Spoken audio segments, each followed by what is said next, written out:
raznica qolsa hisoblaysiz 30. Assalomu alaykum akalar, mana bugun Qashqadaryo viloyati Qamash tumaniga kelib 2023-yil 5 ming yurgan Damas oldik. Ko'rib turganingizdek, udarlari qattiqli bo'lgani uchun arqa bagaj bilan stolgan o'rtasida bir qarsh joyi bor. Bu qismiga o'tsak, arqa krilo eshiklarida ishlari bor mashinamizda. Oldi qismida oldi eshiklar butun. Mana shu qismida loy bo'lgani uchun yaxshi ko'rinyapti, oynalari ham butun. Oldiga o'tsak, miyatina ishlari bor, lekin mashinamizda tom qismida pachog'i ham bor. Egalar aytish bo'yicha egalariga hech narsa qilmagan ekan, shu qismidan yengilgana mashinamiz turtgan sababli mashinamiz yonbosh bo'lib qolgan.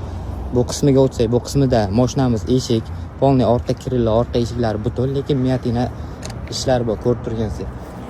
Kimda shunaqa mashinalar bo'lsa 24 soat o'zimizga aloqaga chiqaverasizlar, yaxshi narxlarda baraka qilib olib qolamiz. Pastdan nomer qoldiraman, nomerga telefon qilib mashinangizni yaxshi narxlarda sotsangiz bo'ladi.